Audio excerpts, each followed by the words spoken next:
पहले मैं इस बात की माफ़ी चाहता हूँ कि आज के दिन यह तय हुआ था कि अब्दुल बिस्मिल्लाह पर केंद्रित संवेद का अंक यहाँ विमोचित होगा और मेरे आने का कार्यक्रम उसी वजह से बना था कि संवेद का वो अंक यहाँ विमोचित होना है।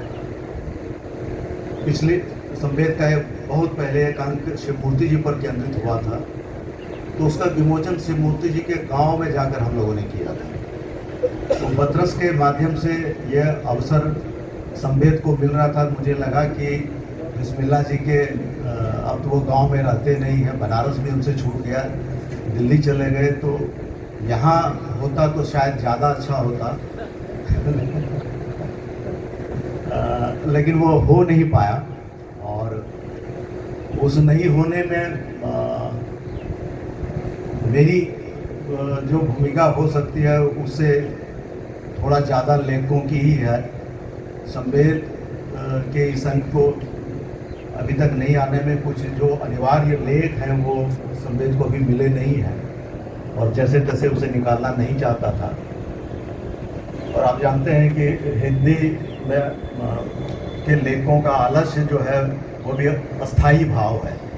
मेरा आज की इस गोष्ठी पर मैं आऊँ और अब्दुल बिस्मिल्लाह जी के साहित्य पर बात करना तो मतलब विषय प्रवेश जैसे इसमें और दूसरा इस तरह के आयोजन में होता है क्या कि मानस कुछ दूसरा होता है। जब आप अब्दुल बिस्मिल्लाह को सम्मानित होते देख रहे हैं और उनकी जो एक प्रचलित छवि है, मैंने भी सुना था कि वो बहुत अच्छे वक्ता हैं, लेकिन अभी जैसा संचालक कृष्ण कुमार जी ने चर्चा की कि देवीदत्त शुक्ल पर बात करते हुए जिस तरह से उन्होंने वो मिस्र बंधु की भयंकर भूलने के बहाने जो भूलों पर चर्चा की और जिस प्रखरता से उन्होंने बात की, तो उससे हमको लगता है कि अब्दुल बिस्मिल्लाह पर जो बोलने वाले लोग होंगे तो वो थोड़ा गहरे सहमे हो सकते हैं।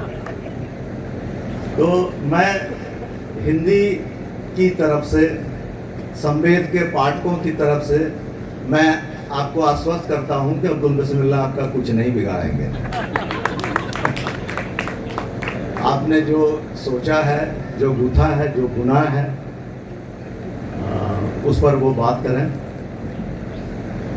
अब्दुल बिस्मिल्लाह हमारे समय के महत्वपूर्ण रचनाकार इसलिए हैं, इसलिए नहीं कि वो लोकप्रिय हो गए। लोकप्रिय तो कुमार विश्वास भी है, ज्यादा लोकप्रिय है वो। इन्होंने अपने साहित्य का विषय संघर्ष चुना है, साहित्य का विषय इन्होंने सद्भाव चुना है, सांप्रदायिकता को चुनौती देना चुना है, लोक का पक्ष चुना है।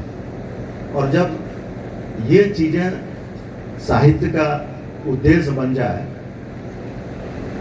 तो आप समझ सकते हैं कि उसकी व्याप्ति लोक में स्थापित होने से उसे कोई रोक नहीं सकता।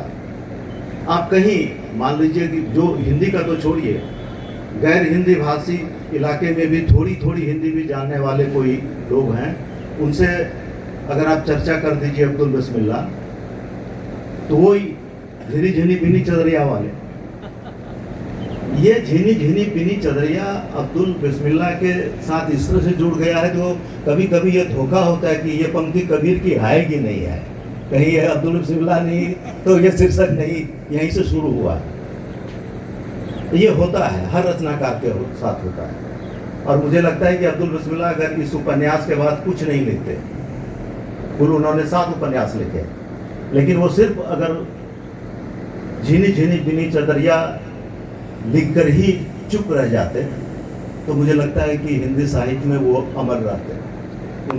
उनकी जगह कोई वो वहाँ से हटा नहीं सकता है।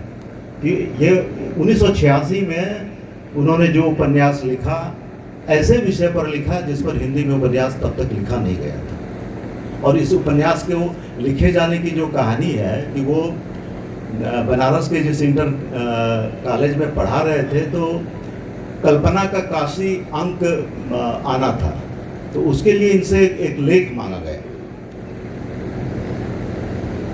तो वो लेख इन्होंने काशी के बुनकरों पर ही वो लेख लिखा, लेकिन दुर्भाग्य से कल्पना का वह अंक आया नहीं, वो लेख इनके पास रह गया। तो मुझे लगता है कि वो जो अप्रकाशित लेख का जो लेखकों को बोझ होता है, ये लेख प्रकाशित नहीं हुआ है, उस बोझ ने इनसे उपन्यास लिखवा लिया। एक और रूसी का कोई उपन्यास है, एक असमिया का उपन्यास है जो बुनकरों पर है, जो जिससे ये संतुष्ट नहीं थे। ये खोजने लगे फिर कि बुनकरों पर क्या क्या साहित्य लिखा गया है, तो इनको लगा कि एक ऐसा उपन्यास हो, उसमें उपन्यास बुनकर पर लिखा गया लेकिन वहाँ प्रमुखता से प्रेम है। तो इसको एक चुनौती के रूप में बिस्मिल्लाह जी ने लिया और एक ऐसे कालजयी कृति की रचना की जो एक सामाजिक दस्तावेज बन गया है। अगर आप उस समय बुनकरों के समाज को जानना चाहें, बुनकर बनारस के बुनकरों का इतिहास जानना चाहें, तो झेनी झेनी बीनी चदरिया से ज़्यादा एक्यूरेट डॉक्यूमेंट और कुछ नहीं हो सकता है। तो ये मुझे लगता है कि हिंदी साहित्य के उपन्यास की यात्रा में एक मील का पत्थर है। मैंने संवेद के इस अंक के लिए अब अब्दुल बिस्मिल्लाह जी पर जो संपादकीय लिखना मैंने प्रारंभ कर दिया था, तो उसका पहला ड्राफ्ट है। और जैसा अभी स्वागतकर्ता ने कहा कि ये मंच के समकक्ष ही इस सभा की विद्वता है, तो मैं प्रणाम करता हूं। और मैं उस संपादकीय नोट को अध्यक्ष जी 5-7 मिनट का है, उसको पढ़ने की अनुमति आपसे चाहता हूं कि उसको मैं पढ़ देता हूं। वो इसलिए भी कि उसको सुनने के बाद जो हमारे साथी वक्ता हैं उनसे फिर हमारी मुलाकात होगी, या खुद बिस्मिल्लाह जी भी, तो कुछ कमी अगर उसमें रह गई है तो हम उसे बेहतर पाठकों के पास जब यह पत्रिका जाएगी तो शायद वो कुछ और बन के जाए, तो इसलिए मैं उसे पढ़ता हूँ।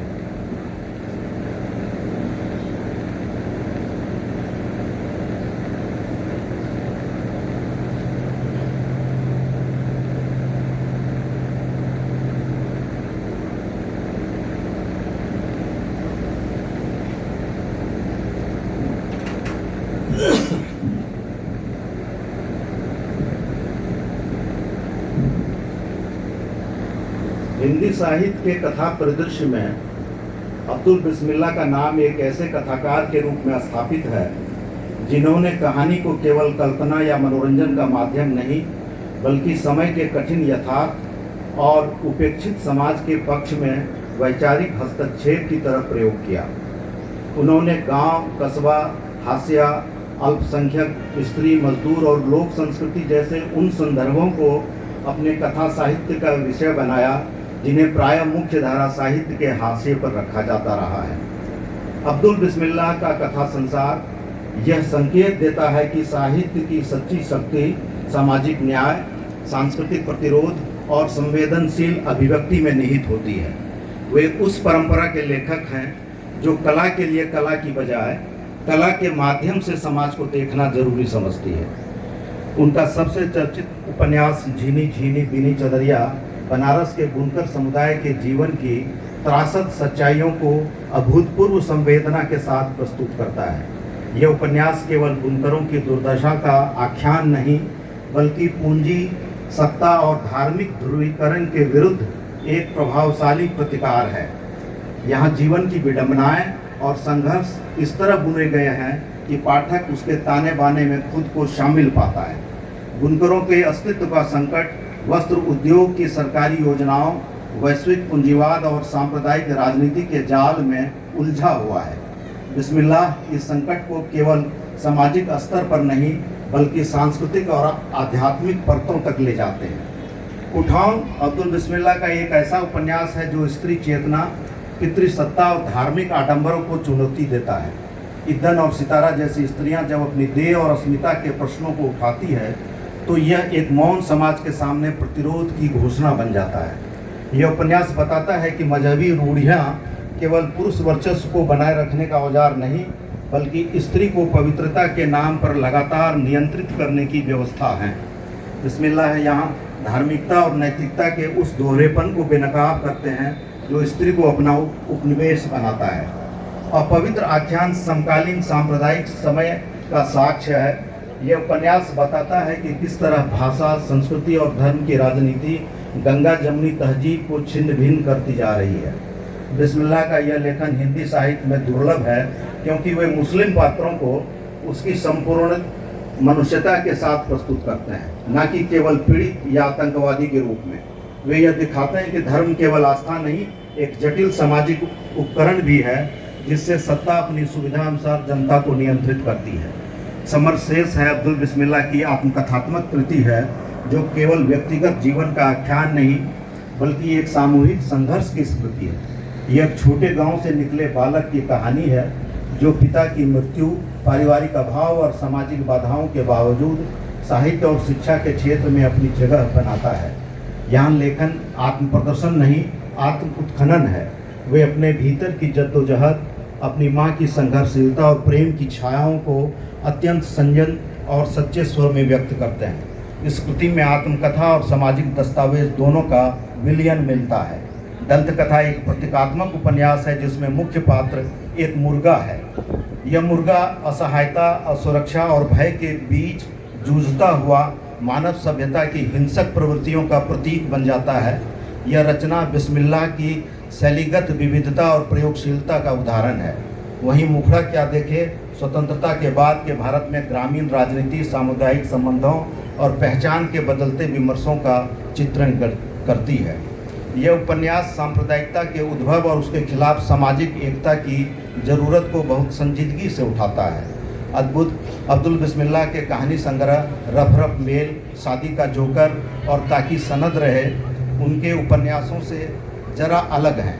यहाँ वे लोक जीवन, हास्य, तंज और मानवीय क्षुद्रताओं के माध्यम से सामाजिक विसंगतियों को पकड़ते हैं।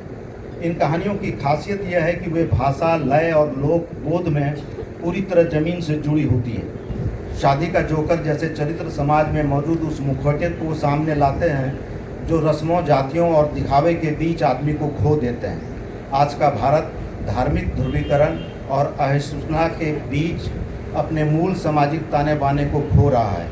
बिस्मिल्लाह का साहित्य विशेषतः अपवित्र आख्यान और मुखड़ा क्या देखे इस विघटन के विरुद्ध एक सांस्कृतिक प्रतिरोध है। वे मुसलमान पात्रों को न तो मात्र भयग्रस्त बताते हैं, ना उग्र, बल्कि उन्हें जटिल, द्वंद्वपूर्ण, मानवीय और ऐतिहासिक चेतना से भरपूर चरित्रों के रूप में गढ़ते हैं। बिस्मिल्लाह का साहित्य मौजूदा भारत में वंचितों की आत्मकथा बनकर सामने आता है। वे किसी भी समुदाय को दया से नहीं देखते, बल्कि सत्ता और सामाजिक संरचनाओं के विरुद्ध प्रतिरोधी संवेदना के साथ सामने लाते हैं। उठाव जैसे उपन्यास आज के भारत में स्त्री अधिकारों की बहस के लिए अत्यंत जरूरी है। वे यह बताते हैं कि स्त्री की अस्मिता को केवल पितृसत्ता ही नहीं, धर्म, जाति और संस्कृति के नाम पर भी दबाया जाता है। जब भारत की भाषाएं बाजार और राजनीति की गिरफ्त में हैं, बिस्मिल्लाह की भाषा लोक और श्रम की जुबान है। यह हिंदी के भीतर की एक वैकल्पिक हिंदी है जिसमें गांव, गरीबी, संघर्ष और जीवन का खुरदुरापन बोलता है। अब्दुल बिस्मिल्लाह का साहित्य केवल पढ़ा जाने वाला साहित्य नहीं है, वह पढ़ने से अधिक समझने और जीने की मांग करता है। वह हिंदी कथा साहित्य की उस परंपरा का विस्तार करता है जो प्रेमचंद से होते हुए मार्कंडेय, रेणु और शेखर जोशी तक आती है, पर उससे आगे बढ़कर अल्पसंख्यक, स्त्री और मजदूर की संवेदना को भी स्थान देती है। आज जब भारतीय समाज अपनी न्यायप्रियता, सहिष्णुता और सामाजिक विवेक को खोने की कगार पर है, तब अब्दुल बिस्मिल्लाह जैसे कथाकारों की आवश्यकता और भी बढ़ जाती है, जिनका साहित्य प्रतिरोध की आवाज़ और पुनर्निर्माण की दृष्टि देता है और जिनका लेखन हमें याद दिलाता है कि साहित्य वह पुल है जो विभाजित समाज को जोड़ सकता है।